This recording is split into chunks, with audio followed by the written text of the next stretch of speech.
Gilbert Bourgeon, chef de la mission fiscalité au ministère de la Culture. Pierre Pradier, fiscaliste, avocat fiscaliste, entre autres conseil fiscal à la SCAM, mais pas que. Pascal Fabre, SCAM, ta fonction exacte? Directrice des affaires sociales. Emmanuel Doran-Gervais, je suis délégué général du SNAC. On a beaucoup de retard sur la matinée, donc on va entamer tout de suite le premier point de cette table ronde, qui est la question fiscale. Et on aurait aimé que Gilbert Bourgeon nous explique un petit peu le rôle et les missions de la mission fiscalité au ministère de la Culture, l'intérêt pour les auteurs ou pour les organisations d'auteurs d'avoir un interlocuteur comme vous, le rôle que vous avez mené dans la réforme fiscale de la mise en place du prélèvement à la source, qui n'en est pas un, mais on ne va pas revenir sur l'histoire, à moins que vous nous souhaitiez en 3 mots le redire, et surtout expliquer ce que vous avez comme information, éventuellement sur justement l'évolution du système de prélèvement à la source et de sa mise en place pour les auteurs dans l'année fiscale prochaine. Vous savez que vous avez 2 jours de plus pour faire votre déclaration fiscale de l'année 2018, puisqu'il y a eu un bug informatique hier soir. Du coup, aujourd'hui, on pensait que l'intervention de Gilbert Bourgeon serait post-fin de campagne 2018. En réalité, non. Donc, s'il y a des informations utiles, si vous avez des questions, et on souhaite qu'il y ait une petite séance de questions, n'hésitez pas à les poser pour pouvoir rectifier votre déclaration de revenus. Voilà. Gilbert Bourgeon, est-ce que vous pouvez lancer le débat un petit peu sur le sujet fiscal? Merci beaucoup de votre invitation. Alors, je voudrais quand même effectivement revenir un peu sur la mission fiscalité qui a été créée au sein du ministère de la Culture, parce que c'est une création tout à fait récente, qui est une structure qui a été mise en place l'année dernière, en mai 2018. Et pourquoi elle a été créée? Il y avait 3 constats qui étaient faits au sein du ministère de la Culture. C'est aujourd'hui, nous avons une trentaine de dispositifs fiscaux qui existent en faveur des industries culturelles ou des artistes, que ce soit des crédits d'impôt, des réductions d'impôts, des exonérations d'impôts, des abattements, des franchises. Et en fait, on s'aperçoit que ces dispositifs sont relativement mal évalués par les pouvoirs publics, et notamment par le ministère de la Culture. Et donc, du coup, se pose la question de leur efficacité. Et donc, nous sommes interrogés par les parlementaires, la Cour des comptes, sur l'efficacité de nos dispositifs fiscaux. Et effectivement, le ministère de la Culture ne s'était pas mis en ordre de bataille pour répondre, en fait, à l'ensemble de ces sollicitations sur l'efficacité de nos dispositifs fiscaux. Donc c'est la première mission qui a été confiée à la mission fiscalité, c'est évidemment d'évaluer la pertinence, l'efficacité, l'efficience des mesures fiscales en faveur du ministère de la Culture. Le deuxième constat qui a été fait, c'est finalement nous avons des opérateurs publics du ministère de la Culture et qui ont des pratiques fiscales assez différentes d'un établissement public à un autre. Et donc l'idée, c'est qu'effectivement, on traite fiscalement de la même façon une même activité d'un opérateur culturel. Donc l'idée, c'est qu'on harmonise les positions fiscales des opérateurs du ministère de la Culture. Ça vous concerne moins directement. Par contre, ce qui vous concerne probablement plus directement, c'est la 3e mission qui a été confiée à la mission fiscalité, c'est de dire aujourd'hui, d'abord le droit fiscal est un droit complexe, qui relève essentiellement de la loi, mais c'est dans le monde juridique, c'est une particularité, c'est que c'est un droit qui est commenté. Et donc il y a énormément de commentaires de la loi. Sauf qu'il y a très peu de commentaires qui en fait s'appliquent au domaine culturel. Et donc l'idée qu'a eu le ministère de la Culture, c'est que eh bien, nous soyons un peu proactifs et que nous commentions sous l'angle un peu culturel un certain nombre de dispositifs fiscaux. Voilà la raison d'être de cette mission fiscalité qui est composée de 3 agents et nous venons tous les 3 de Bercy. Moi, je suis arrivé en septembre, mais une autre collaboratrice était là avant, mais elle venait aussi de Bercy. Voilà pour la mission fiscalité. Et peut-être maintenant sur l'actualité fiscale qui vous concerne. J'en ai identifié 3, en tout cas sur lequel nous sommes actuellement en réflexion et même un peu en action. D'abord, c'est effectivement quel est le traitement fiscal de l'aide financière en faveur du pouvoir d'achat des artistes-auteurs.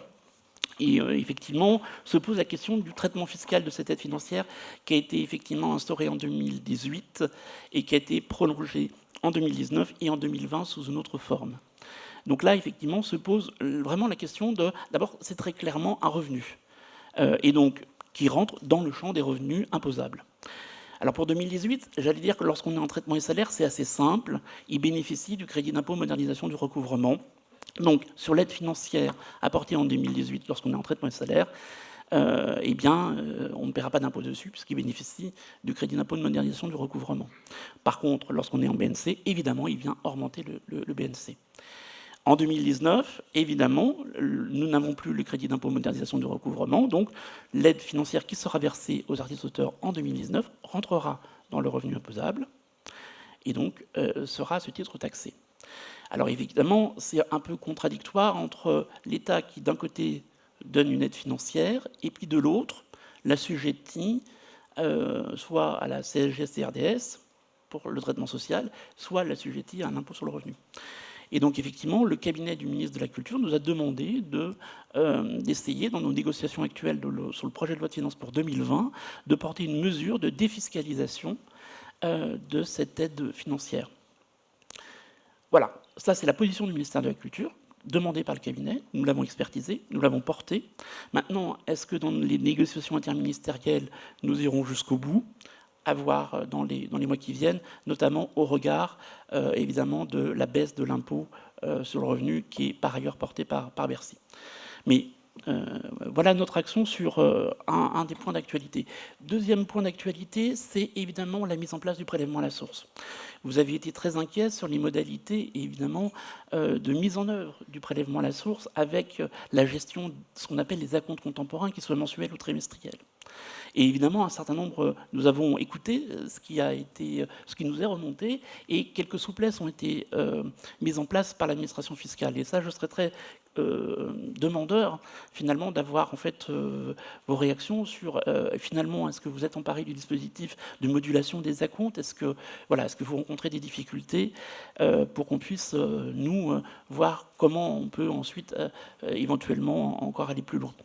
Alors évidemment, vous avez tous des interrogations sur la crainte de moduler trop fort à la baisse et ensuite d'être sanctionné. Mais là, peut-être qu'on pourra y revenir et je pourrais vous apporter quelques précisions sur le sujet.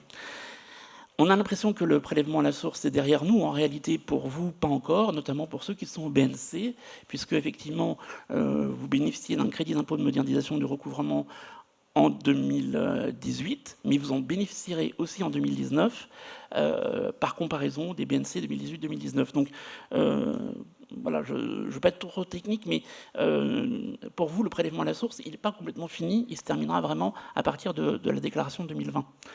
Et puis, dernier sujet, et effectivement le directeur général des médias, des industries culturelles en a parlé, nous avons relancé avec Bercy d'une interrogation sur est-ce que finalement on peut passer d'un système d'acompte à un système de retenue avec les tiers verseurs.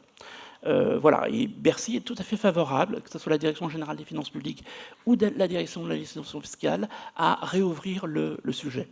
Il y a des avantages, il y a des inconvénients. Je pense qu'on peut en discuter. Je pense que c'est bien de mettre tout sur la table et puis de voir qu'est-ce qui est préférable. Un système d'acompte avec les contraintes, les lourdeurs, ou un système de retenue, mais aussi avec des avantages et des inconvénients.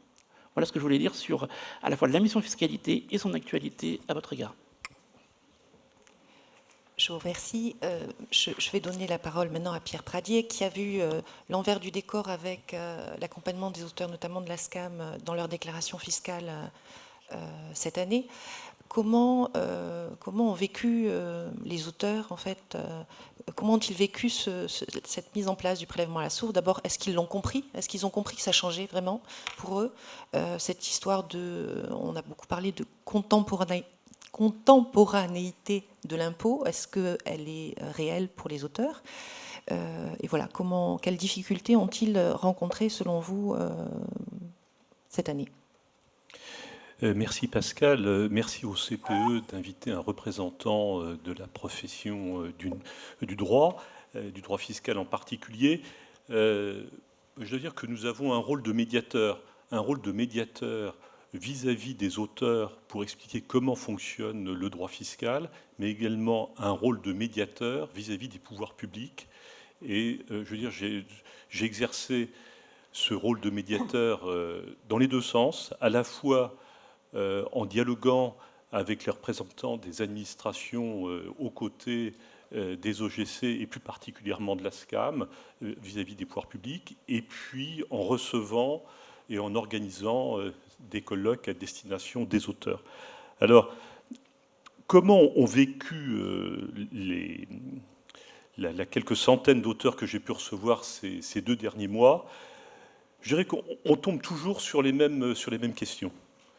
Comment dois-je déclarer mes droits d'auteur? Et ça, cette question est absolument structurante pour toute la réflexion. Est-ce que je les déclare en traitements et salaires? Est-ce que je les déclare sur option en bénéfices non commerciaux? Ce que j'observe, c'est que de nombreux auteurs conservent le système de déclaration en traitements et salaires en raison de sa simplicité. Aucune démarche n'est à faire puisque c'est la loi, les droits d'auteur relèvent des traitements et salaires.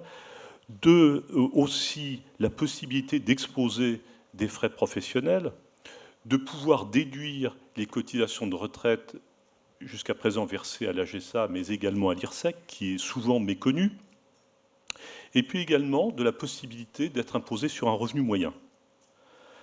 Alors évidemment, beaucoup d'auteurs se disent « mais pourquoi est-ce que je n'irais pas opter pour les bénéfices non commerciaux ?» Et pour ceux qui reçoivent moins de 70 000 € de droits d'auteur, ce qui est l'essentiel, eh bien, ils recherchent une taxation forfaitaire selon le régime dit des micro-BNC. Et quand on compare l'assiette imposable, c'est-à-dire le montant auquel on arrive après avoir déclaré du net, avoir reçu des abattements, que ce soit en traitements et salaires ou en micro-BNC, on arrive à une assiette qui est légèrement plus faible pour les micro-BNC par rapport aux traitements et salaires. Donc l'enjeu, il n'est pas vraiment fiscal, je dirais. En revanche, l'impact résulte sur l'assiette des cotisations sociales, c'est-à-dire le montant sur lequel vos cotisations sociales, CSG, CRDS, mais également cotisations de retraite, cotisations à l'IRSEC, va être calculé. Et on constate que si on compare un auteur qui a déclaré ses droits en traitements et salaires par rapport à celui qui a déclaré en micro-BNC, eh bien on comprend que l'assiette des cotisations sociales est réduite de 25%. Alors certains y voient un avantage, parce qu'ils auront une trésorerie améliorée de 25% par économie, par effacement de leurs cotisations sociales, mais d'autres y verront un inconvénient très fort. Nous avons entendu des témoignages, eh bien c'est que les droits à la retraite seront amoindris. Donc ça va être un choix vraiment personnel.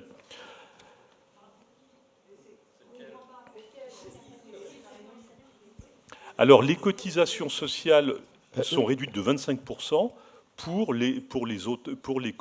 l'ensemble des cotisations de retraite, qu'elles soient de cotisations de retraite versées en BNC. En BNC. L'assiette sociale est différente en BNC. Elle est plus basse. Est-ce que vous voulez bien laisser peut-être Pierre Pradier terminer? Et on vous jure, avant de faire la séparation entre les 2 points, on vous laisse la possibilité de poser des questions. C'est important que vous puissiez... Ah, alors ça c'est autre chose. Effectivement, si vous ne comprenez pas ce qu'il dit, là il faut interrompre et on va expliquer. Est-ce que... Allez-y.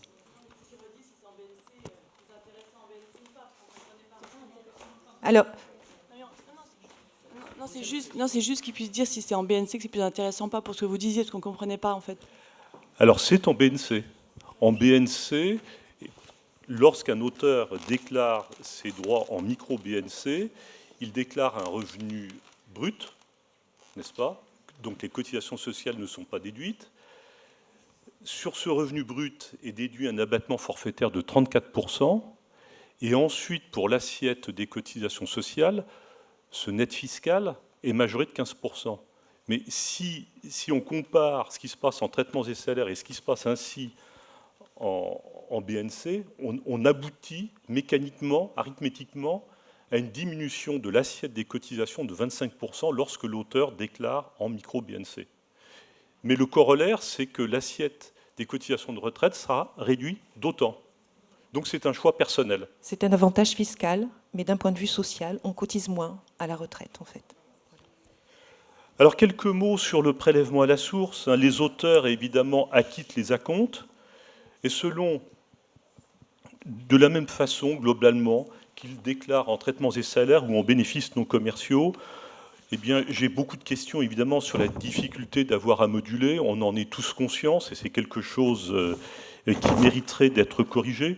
Alors, une piste de réforme, peut-être faut-il regarder du côté du régime des micro-entrepreneurs qui peuvent bénéficier d'une taxation forfaitaire à l'impôt sur le revenu. Peut-être est-ce une solution. Nous avons été extrêmement vigilants à l'année de transition, qui est qualifiée d'année blanche par l'imprimé fiscal,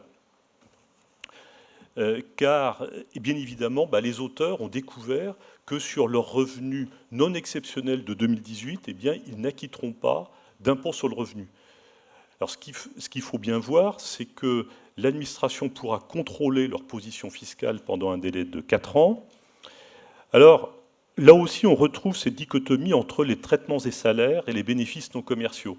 Si un auteur déclare ses droits en traitements et salaires, on peut dire que globalement, il aura un crédit d'impôt sur la totalité de ce qu'il aura déclaré, sauf s'il a perçu des revenus qualifiés d'exceptionnels. Alors je dirais que quand un écrivain reçoit une avance, et si cette avance, en fait, est le reflet d'une pratique habituelle du monde de l'écriture, ça ne sera pas un revenu exceptionnel.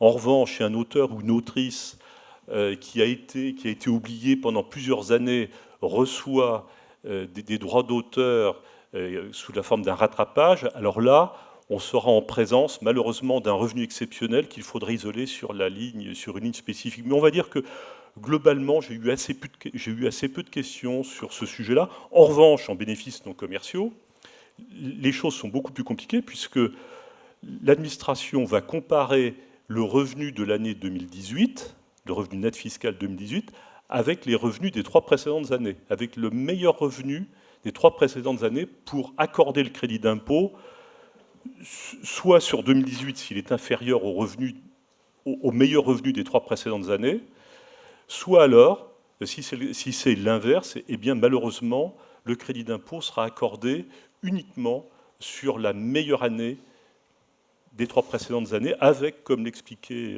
mon voisin, une possibilité de rattrapage sur 2019. Alors ça, c'est quand même un inconvénient de la déclaration sous le régime des bénéfices non commerciaux, c'est qu'on assiste effectivement à cette complication. Bien évidemment, que je résume. Alors, je vais appeler en forme de conclusion de ce propos introductif, je pense que nous aurions besoin d'une circulaire de l'administration qui nous expose la fiscalité des frais réels des auteurs, qui nous expose les modalités déclaratives. On a besoin d'un document synthétique, ça paraît tout à fait évident, et ça pourrait être l'occasion, ce qui se passe en ce moment, de solliciter l'administration, car les notes et les commentaires du ministère de la Culture seront très importantes et bienvenues, bien évidemment, mais n'oublions pas qu'en l'état actuel du droit et du livre des procédures fiscales, ces commentaires ne seront pas opposables à l'administration. Seuls les circulaires, seul le BOFIP est opposable. Alors, je compléterai juste peut-être, et je poserai une question à M. Bourgeon sur cet aspect. C'est vrai qu'on a beaucoup réclamé dans le cadre de la concertation de la documentation, de l'information des auteurs, qu'on a reçu relativement tardivement. On a su très tard, par exemple, qu'il y avait une nouvelle ligne pour déclarer les droits d'auteur. On a su très tard que la ligne était changée cette année. Voilà. Donc, il y a un réel manque d'informations. On voit bien que c'est très compliqué. BNC, traitement et salaire, modalités déclaratives, modalités de prélèvement.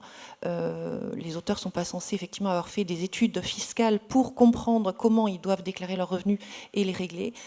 Donc, est-ce que là-dessus, la mission fiscalité joue... Voilà. Juste pour compléter, les auteurs ne cessent d'être étonnés de voir que la ligne droit d'auteur est à côté de agents d'assurance, de voir que dans certains documents, on leur parle de leur situation avec celle des marins-pêcheurs, de voir que dans certaines situations, on parle dans certaines documentations, on parle de leur situation à côté des assistantes maternelles. Ils sont très proches de toutes ces populations, mais c'est vrai que malgré tout, et pour reprendre un petit peu les propos de Marc-Antoine Boisdin, si vous voulez être entendu par les auteurs ou compris par les auteurs, ou si on voulait qu'il y ait un effort de pédagogie fait auprès des auteurs, il faut impérativement qu'il y ait un effort de rédaction de documents spécifiques à destination des auteurs avec les nombreux exemples de possibilités déclaratives pour les auteurs, puisqu'il y en a 4, plus celle qui consiste à éventuellement faire le 100 bis pour l'étalement des revenus, plus celle pour l'article 2047 quand vous touchez des droits à l'étranger, et il n'y a pas de document de synthèse. Donc, c'est pas pour en rajouter une couche, mais je pense que c'est vraiment, s'il pouvait y avoir un message qui passe aujourd'hui sur la mission de la en direction de la mission fiscalité et du ministère de la Culture, sur le fait qu'il y a un besoin de documentation cohérente, globale, sur l'ensemble des questions, je pense qu'on aurait vraiment joué notre rôle. Alors, effectivement, c'est bien un des objectifs de la mission fiscalité. Et pardon, je vous corrige juste un instant, mais ce n'est pas des commentaires en fait du ministère de la Culture. La mission fiscalité, elle a pour but justement de proposer des commentaires à l'administration fiscale qui seront repris dans le bulletin officiel des finances publiques, puisque effectivement seule l'administration fiscale, seules les positions, les prises formelles de position de l'administration fiscale sont opposables, et pas ceux évidemment du ministère de la Culture. Donc nous n'allons pas nous produire des commentaires, mais nous voulons que l'administration fiscale s'empare de nos sujets culturels et les commente dans les BOFIP. Oui, vous avez probablement raison sur effectivement la lisibilité à la fois des déclarations et de la norme pour les artistes-auteurs. Mais en tout cas, le ministère de la Culture, avec la mission fiscalité, a pour objectif vraiment de formaliser. Aujourd'hui, enfin par le passé, on pouvait être amené à répondre au cas par cas à des situations. Aujourd'hui, on écrit systématiquement des demandes de rescrit à l'administration fiscale. Et je vais prendre 3 exemples de rescrits que sur lesquels nous venons de demander. Ah pardon, alors un rescrit, c'est une prise de position formelle de l'administration fiscale qui est opposable.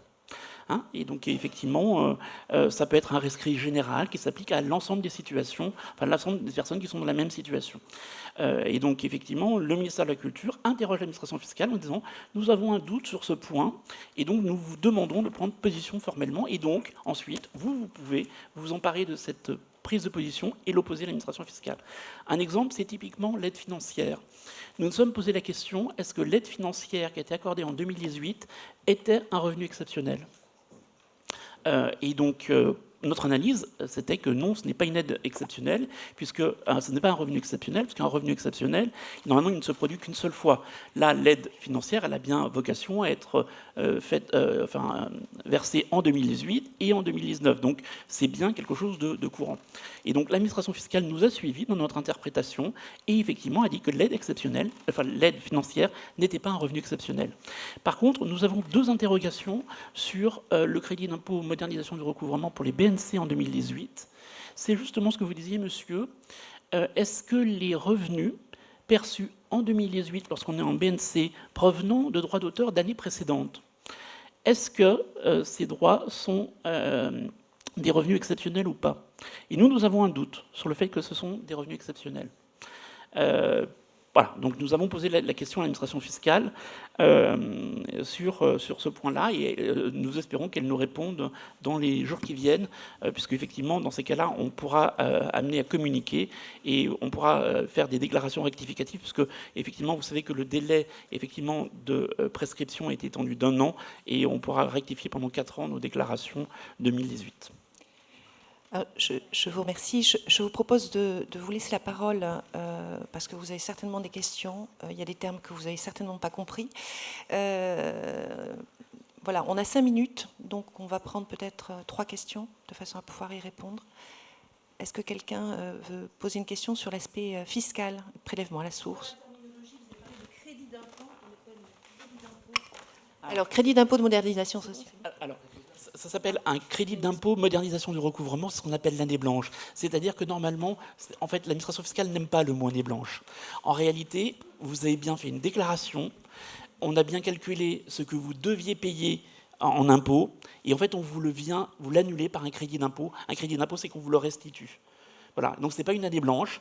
Vous avez fait une déclaration, on vous a calculé un impôt, et on est venu vous annuler cet impôt.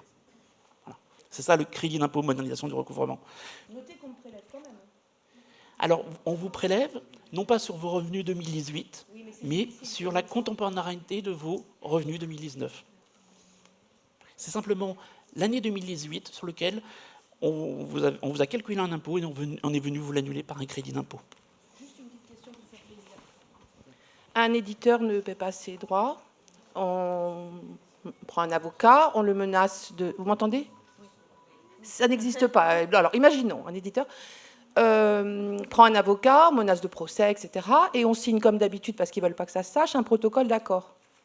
Et là, ils versent des indemnités. C'est quoi? Ça se déclare dans quelle case? Dans la case exceptionnelle, c'est du droit d'auteur. Oh, j'aime bien que vous soyez embêtés parce que du coup, j'ai l'air moins... En tout cas, mon analyse spontanément, mais il faudrait évidemment regarder la situation de fait par rapport au droit, c'est pas quelque chose qui est susceptible de se reproduire. Donc effectivement, si... D'accord. Bon. Quand même, spontanément, je dirais que normalement, ce n'est pas le mode de gestion normal. Et donc effectivement, cette indemnité, elle est bien liée à un dysfonctionnement, à des dommages et intérêts. Enfin, je schématise. Donc c'est du revenu exceptionnel pour moi, pour l'année 2018. Absolument, oui. En tout cas, c'est mon... Parce qu'elle n'est pas susceptible quand même, ce n'est pas le mode normal de gestion. Hein. Moi, j'ai une question, pardon, sur les modalités, sur cette histoire de yo-yo de nos revenus. J'ai pas payé d'impôt, je n'ai pas d'impôt, moi, je ne paye pas d'impôt depuis 2 ans. Là, ça commence à monter. La question, je suis dans un brouillard avec mon mari qui est sculpteur, qui est en BNC. Moi, je suis auteur en traitement et salaire, donc là, je pense que je suis un cas d'école. Et il me dit, tant qu'on n'a pas gagné autant, enfin, tu vas déclarer que lorsque tu auras gagné plus que ce que tu as déclaré les années précédentes. Et j'appelle qui pour leur dire... Il va falloir revoir les questions de couple. Là. Non, mais ce n'est pas une question de couple, c'est une question... Redites exactement par exemple, on gagne 20 000 euros l'année dernière, je vous donne un exemple, donc il n'y a pas d'impôt. Et puis là, moi, je commence toute seule, je vais commencer à dépasser la ligne des 20 000. Donc, je dois appeler qui? Et puis, ça va peut-être monter à 30, à 40. Vous faites une déclaration commune ou deux déclarations communes. Et donc, si vous voulez, moi, la question, c'est que je ne sais absolument pas combien je vais gagner, parce que cette année est bonne. L'année prochaine, ça va peut-être être catastrophique. Donc, si vous voulez, la grande question, c'est OK, admettons que je gagne de plus en plus. Il me dit, petit à petit, t'appelles un numéro, et tu leur dis, tu gagnes plus, tu ne gagnes plus. Admettons, OK. Moi, il m'a dit ça. J'étais hallucinée quand il m'a dit ça. Ensuite... Mais je vais le faire. Après, une fois que j'aurai gagné plus, on va me prélever à la source l'année prochaine sur le montant de cette année très très bonne. L'année prochaine, je n'ai aucune idée de combien je vais gagner. Ça va peut-être être de nouveau catastrophique. Et là, commencent, pardonnez-moi, les gros emmerdes. Parce que si je gagnais énormément cette année, quand je dis énormément, pour un auteur, c'est 30 000 ou 40 000. L'année prochaine, si je suis ponctionnée sur cette très bonne année, alors que je vais peut-être me retrouver de nouveau à 8 ou 10 ou 20 000 à 2 sur une année, comment je fais? Comment je peux savoir? Si vous voulez, c'est ça ma grande question, et je pense qu'elle concerne beaucoup de gens. Comment je peux préparer l'administration fiscale? Je peux bien sûr les appeler en février en disant, écoutez, les mecs là, je ne peux absolument pas m'aligner, je gagne 0. Ils vont me dire, OK, mais si tout d'un coup en juin, j'ai boum, un énorme montant qui m'arrive, ils vont me dire, on va vous ponctionner, vous avez menti, et on va vous... D'accord. Je pense qu'on a compris globalement le sujet que vous vouliez aborder. Alors en fait, là, ça va être compliqué de répondre. Non, mais vous êtes dans une situation où effectivement, vous allez avoir des revenus qui seront imposables. L'administration fiscale, elle ne le saura pas. Elle ne le saura que lorsque vous ferez votre déclaration en 2020, en avril 2020, sur vos revenus 2019. Donc si vous ne faites rien, l'administration fiscale ne le saura qu'en avril 2020, quand vous déclarerez vos impôts 2019. Et donc, effectivement, quand ils vont liquider l'impôt 2019, donc en septembre 2020, que vous allez donc payer l'ensemble de vos impôts sur l'année 2019. Pour éviter ça, les textes prévoient que vous pouvez, d'abord, vous pouvez vous retourner vers le service d'impôt des particuliers dont vous dépendez, et vous pouvez mettre en place un acompte spontané, parce que vous avez des revenus, et que plutôt que de différer en septembre 2020 sur la base de votre déclaration d'avril 2020, eh bien, vous venez spontanément déclarer que vous avez des revenus, que finalement, vous rentrez en activité, vous avez des revenus, ils sont imposables, et donc vous vous libérez d'un acompte. Et donc, du coup, quand vous serez en 2020, vous ferez votre déclaration, et quand l'administration fiscale liquidera votre imposition, elle tiendra compte de l'acompte que vous avez versé en 2019. Ce qui évite une dichotomie entre le moment où vous percevez vos revenus et le moment où vous payez vos impôts. Donc le conseil que je vous donne, c'est aller voir votre service d'impôt des particuliers et peut-être mettez en place un acompte spontané. Et la solution viendra peut-être d'une réflexion menée autour d'un vrai prélèvement à la source sur les droits d'auteur qui ferait qu'en temps réel serait possiblement adapté le paiement de l'impôt sur les revenus encaissés. Mais ça, c'est un autre sujet et c'est un sujet de réflexion, donc on ne va peut-être pas l'aborder aujourd'hui. Il faut vraiment qu'on passe au social, au point social. Peut-être qu'on pourra revenir éventuellement à la fin du social, si on arrive à rattraper un petit peu de retard, revenir à des questions, y compris fiscales, sauf à ce qu'il y ait une question fiscale ponctuelle, là, tout de suite, auquel cas on essaye d'y répondre. Non ? Alors, on change d'intervenant en vous remerciant énormément d'être venu, d'avoir essayé d'expliquer ces sujets arides. Merci beaucoup. Merci.